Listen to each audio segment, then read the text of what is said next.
প্রিয় ভাইরা আমার, এবার দ্বিতীয় শর্তের দিকে যাই।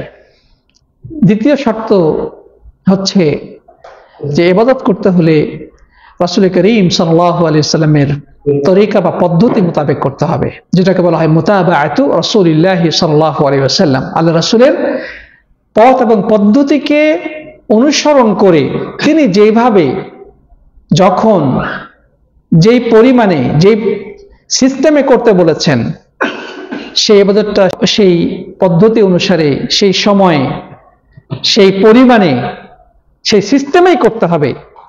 পদ্ধতিগত পরিবর্তন করা যাবে না, সংখ্যা বা পরিমাণে কম বেশি করা যাবে না, সময়ের মধ্যে পরিবর্তন ঘটানো যাবে না, সিস্টেম চেঞ্জ করা যাবে না। আল্লাহ নবী সাল্লাল্লাহু আলাইহি ওয়াসাল্লাম যেভাবে যেটা করতে বলে সেভাবেই সেটা করতে হবে, সেভাবেই সেটা করতে হবে। এর ব্যতিক্রম হলেই যতই আপনি একনিষ্ঠভাবে খালেস অন্তরে ইবাদতটা করেন না কেন, ওই ইবাদত আল্লাহ তাআলা কবুল করবেন না, সেটা প্রত্যাখ্যাত হবে। সহিহ বুখারীর হাদিস, আল্লাহ নবী সাল্লাল্লাহু আলাইহি ওয়াসাল্লাম বলেছেন, মান আহদাসা ফি আমরিনা হাযা মা লাইসা মিনহু ফাহুয়া রাদ্দুন। মা'জুরনা আয়েশা থেকে বর্ণিত, তিনি বলছেন রাসূল করিম সাল্লাল্লাহু আলাইহি ওয়াসাল্লাম বলেছেন, যে ব্যক্তি এমন কোন নতুন ইবাদত আবিষ্কার করলো যে ব্যাপারে আমার পক্ষ থেকে কোনো নির্দেশনা নাই, সেটা প্রত্যাখ্যাত। মানে একজন মানুষ নতুন একটা ইবাদত চালু করলো, যে ইবাদত না কোরআনে আছে না হাদিসে আছে, সে একটা নতুন পদ্ধতি চালু করলো, সেই ইবাদত আল্লাহর কাছে গৃহীত হবে। একজন মানুষ বললো যে ঠিক আছে, না ভালো জিনিস, তো এক কাজ করি, এখন থেকে আমরা 6 ওয়াক্ত নামাজ পড়বো, 6 ওয়াক্ত নামাজ পড়বো।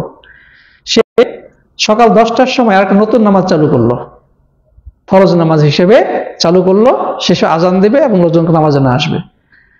তখন যদি তাকে বলা হয় যে তুমি এটা কি করলা, কেন কি করলাম, নামাজ চালু করেছি, নামাজ তো ভালো জিনিস, নামাজ পড়লে নেকি আছে, আমি বেশি নামাজ পড়বো, সমস্যা কোথায়? তাহলে এ ব্যাপারে কি বলা যাবে? এবার ওই নামাজটা গ্রহণযোগ্য হবে? সে তো খারাপ কাজ করে নাই, করছে, সে তো ভালো কাজই, দেখতে তো বাধ্যতা নামাজ যেহেতু সংযোজন করে একটা নামাজ চালু করেছে, ভাবে কি ভাবে গ্রহণযোগ্য হবে, সেটা প্রত্যাখ্যাত হবে। এখন একজন মানুষ খুব চালাক, সে বলছে যে হাদিসে তো বলা হয়েছে যে নতুন কোন ইবাদত চালু করবে। ভাই, এই ইবাদতটা আমি চালু করি না, আমাদের পূর্বপুরুষ কে চালু করছে আমরা তো জানি না, আমি তো চালু করি না, আমি করবো সেটা কোথায়?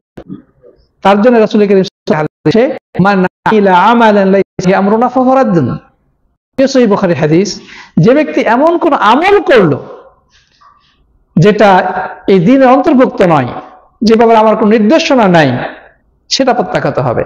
অতএব কি দাঁড়ালো, যে আবিষ্কার করলো তার ইবাদত যেভাবে প্রত্যাখ্যাত হবে, যে আবিষ্কার করেনি অন্যের আবিষ্কৃত ইবাদত সে বাস্তবায়ন করতেছে, নিজে আমল করতেছে, সেটাও প্রত্যাখ্যাত হবে। প্রিয় ভাইরা আমার, আল্লাহ তাআলা কোরআনের মধ্যে বারবার আমাদেরকে আদেশ করেন নাই যে আমরা রাসূল করিম সাল্লাল্লাহু আলাইহি ওয়াসাল্লামকে যেন অনুসরণ করি।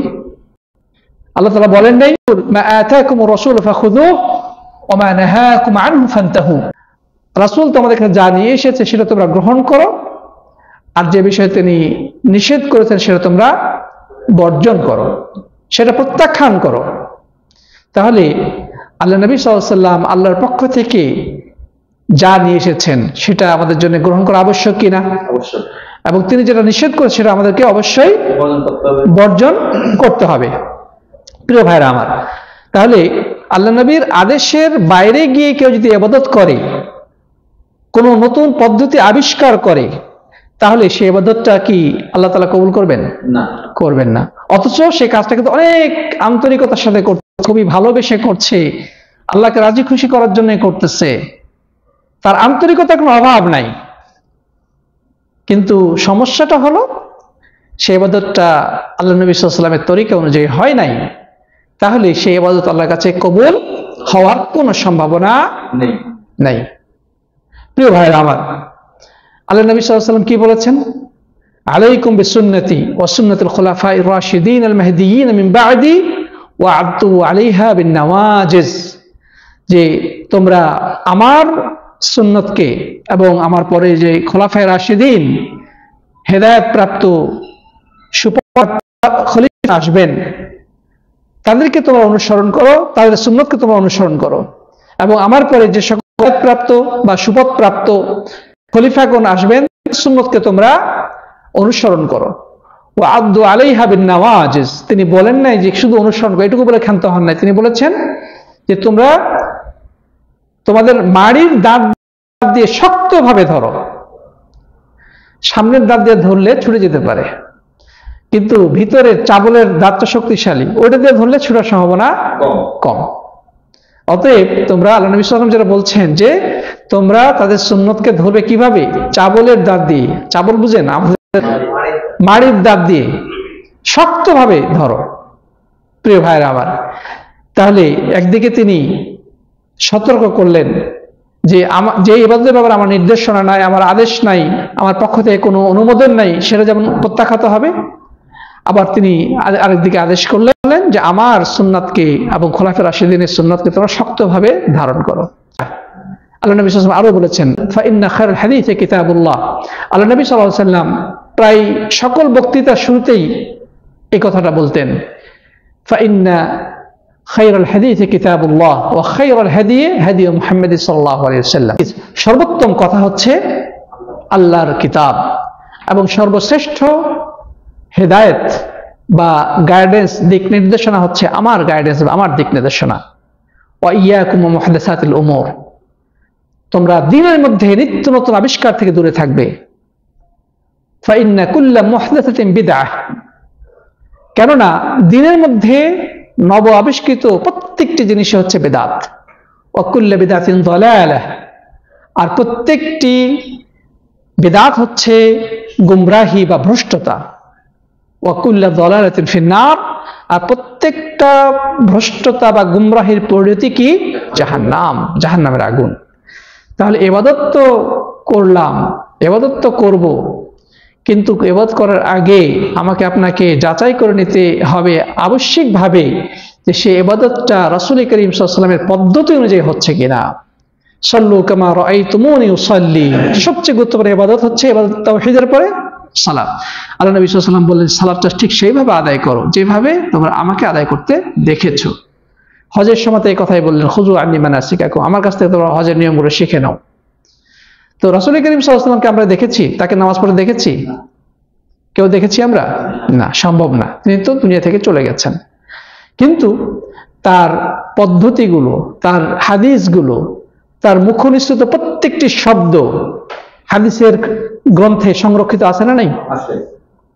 যখন আমরা সহিহ বুখারী খুলবো, সহিহ মুসলিম খুলবো, হাদিসের কিতাবগুলো যখন আমরা খুলবো, আমরা প্রতিটি পৃষ্ঠাতে পাবো ক্বাল রাসূলুল্লাহ সাল্লাল্লাহু আলাইহি ওয়াসাল্লাম, আল্লাহ রাসূল এই কথা বলেছেন।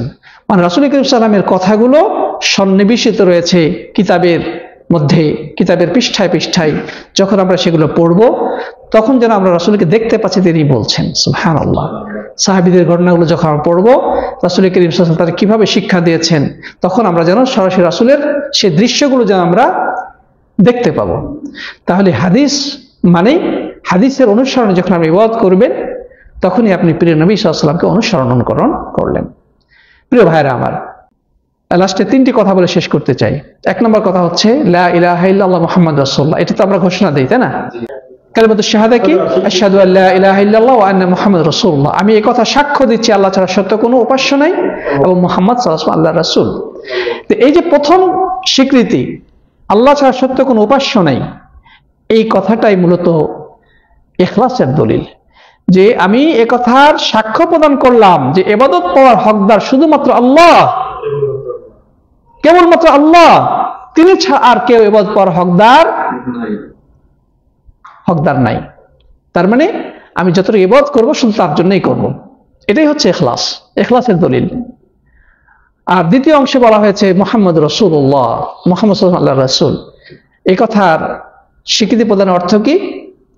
যে আমি স্বীকার করে নিলাম যে মুহাম্মদ সাল্লাল্লাহু আলাইহি ওয়াসাল্লাম আল্লাহর পক্ষ থেকে প্রেরিত দূত, তার মানে তিনি যেভাবে আমাদেরকে ইবাদত করতে বলেছে সেভাবে ইবাদত করব, এর বাইরে আমরা যাব না। এই কথা স্বীকৃতি দেওয়ার মানেটাই এটাই যে আল্লাহ নবী সাল্লাল্লাহু আলাইহি সাল্লামের তরিকার বাইরে যাওয়ার কোনো সুযোগ নাই।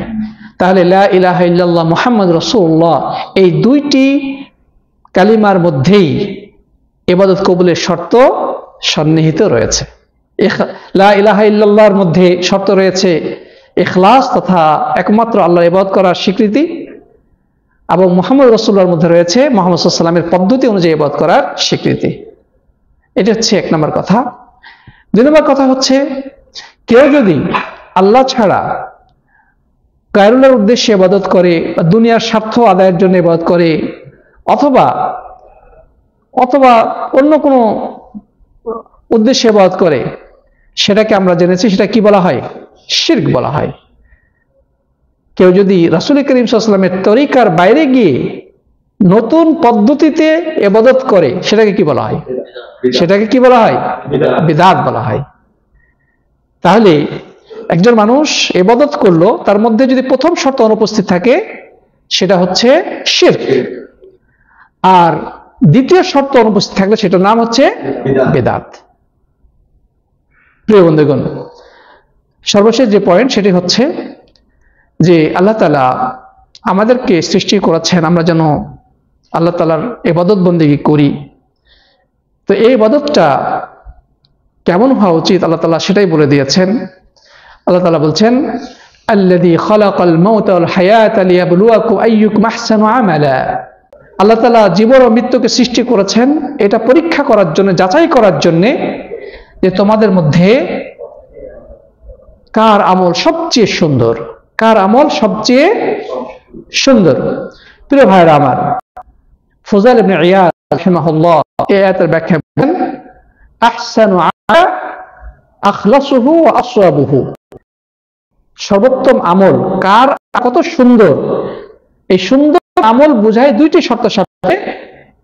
এক নম্বর হচ্ছে যতটা ইবাদতটা হবে খুলুসিয়াতপূর্ণ, একনিষ্ঠভাবে আল্লাহর জন্য যখন সেটা হবে। আরেকটি হচ্ছে যখন সেটা হবে সঠিক পন্থায়, অর্থাৎ সঠিক রাসূল করিম সাল্লাল্লাহু আলাইহি ওয়াসাল্লাম সুন্নাহ অনুযায়ী। তাহলে সর্বোত্তম আমল হওয়ার দুটি শর্ত, সেটা হইতে হবে প্রিয় বন্ধুগণ ফুযাইল ইবনে ইয়াজের ব্যাখ্যা অনুযায়ী সেটা হবে খুলুসিয়াতপূর্ণ, আল্লাহকে রাজি খুশি করার জন্য। আর দুই নম্বর হচ্ছে সেটা হবে সঠিক পন্থা, রাসূল করিম সাল্লাল্লাহু আলাইহি ওয়াসাল্লামের তরিকা অনুযায়ী, পদ্ধতি অনুযায়ী। তাহলে একটা মানুষ ইবাদত করতেছে যার ইবাদতে কোনো না কোরআনের দলিল আছে না হাদিসের দলিল আছে, যদি জিজ্ঞাসা করি যে আপনারা যে ইবাদতটা করতেছেন, এই যে ধরেন একটা উদাহরণের মিলাদ হিসেবে, মিলাদ করতেছেন, চল্লিশা করতেছেন, এই যে কুলখানি করতেছেন, কবরে যে কোরআন পড়তেছেন, সবিনা খানি করতেছেন, এগুলোর পিছনে দলিল কি? ঈদে মিলাদুন্নবী পালন করতেছেন, এর পিছনে দলিল কি? তাদের জবাব কি জানেন? তাদের জবাব হলো এগুলো খারাপ কাজ কি, এগুলো তো ভালো কাজই। মিলাদের মধ্যে কি কেউ নাচতেছে গাইতেছে? মিলাদের মধ্যে কি নাচ গান হইতেছে? হ্যাঁ, এটা তো ভালো জিনিস, এটা ভালো জিনিস, আল্লাহ নবীর প্রশংসা হচ্ছে, রাসূলের নবীর দুরূদ পেশ করা হচ্ছে, এটা খারাপ কি আছে? তাহলে ভাইরা আমার কি বোঝা গেল যে ইবাদতটা আপনার দৃষ্টিতে সুন্দর লাগতেছে, ভালো লাগতেছে, কিন্তু সেই ইবাদতটা আপনার খুলুসিয়াতের অভাব নাই, আপনি খুব আন্তরিকভাবেই করতেছেন, রাসূল আল্লাহকে ভালোবেসে রাসূলকে ভালোবেসেই করতেছেন, কিন্তু রাসূলের পদ্ধতি অনুযায়ী সেটা হয়েছে? আল্লাহ নবী সাল্লাল্লাহু আলাইহি ওয়াসাল্লাম কখনো কি মিলাদ করেছেন? সাহাবীরা করেছেন? আবু বকর, ওমর, ওসমান, আলী তাদের থেকে বেশি ভালোবাসেন? কোন তাবী করেছে? বা আবু হানিফা, ইমাম শাফি, ইমাম মালিক, আহমদ বিন হাম্বল কেউ করেছেন? কেউ করেননি। তাহলে আপনার দৃষ্টিতে সেটা ভালো হতে পারে, কিন্তু সেটা আল্লাহর দৃষ্টিতে তখনই ভালো হবে যখন সেটা আল্লাহ তাআলার সন্তুষ্টির উদ্দেশ্যে করা হবে এবং রাসূলের তরিকা অনুযায়ী করা হবে। এর বাইরে গিয়ে যতই দেখিতে সুন্দর হোক, হ্যাঁ, ভিতরটা হচ্ছে কি মাকাল ফল, দেখিতে সুন্দর, ভিতরটা খুবই নিকৃষ্ট, কালো। তাহলে এই রাসূলের তরিকার বাইরে ইবাদত করতে গেলে এটা হচ্ছে মাকাল ফলের মতো, খুব সুন্দর দেখতে, খুব ভালো লাগবে, খাইতেও ভালো লাগবে, কিন্তু ভিতরটা নিকৃষ্ট, নিকষ, কালো, অন্ধকার, গাঢ় অন্ধকার। চকচক করিলেই সোনা হয় না, সোনা হইতে হলে তাকে যাচাই বাছাই করে, যে সোনার দোকানে গিয়ে তাকে কোষ্টি পাথর দিয়ে যাচাই বাছাই করতে হবে, তবেই সেটা সোনা বলে গণ্য হবে। চকচক করলে সোনা হয় না। তাহলে ইবাদত ইবাদত করলেই সেটা ইবাদত বলে গণ্য হবে না যতক্ষণ পর্যন্ত কোষ্ঠীপাত যাচাই না করা হবে। একটা কোষ্ঠীপাত হচ্ছে তার আন্তরিকতা, খুলুসিয়াত, 2 নম্বর কোষ্ঠীপাত হচ্ছে রাসূলের তরিকা। এর বাইরে রাসূল করিম সাল্লামের সুন্নাহর মানদণ্ডে সেটাকে যাচাই বাছাই করতে হবে, এর বাইরে ইবাদত কবুল হবে না। তো সাথী বন্ধুগণ, আর কথা লম্বা করতে চাই না, আশা করি আজকে আলোচনা আমাদের কাছে স্পষ্ট হয়ে গেছে যে ইবাদত কবুলের শর্ত হচ্ছে কয়টি? 2টি। একটা হচ্ছে আল্লাহ তাআলার সন্তুষ্টি অর্জনে ইবাদত করা, 2 নম্বর রাসূলের তরিকা অনুযায়ী ইবাদত করা। আল্লাহ তাআলা আমাদের সবাইকে এই 2টি শর্ত ঠিক রেখে আমাদের সকল প্রকার ইবাদত বাস্তবায়ন করার তৌফিক দান করুন। আল্লাহুম্মা আমিন। জাযাকুমুল্লাহু খাইরান। হাদা সাল্লাল্লাহু আলাইহি ওয়া সাল্লাম মুহাম্মদ ওয়া আলিহি ওয়া সাহবিহি আজমাইন। আসসালামু আলাইকুম ওয়া রাহমাতুল্লাহি ওয়া বারাকাতুহু।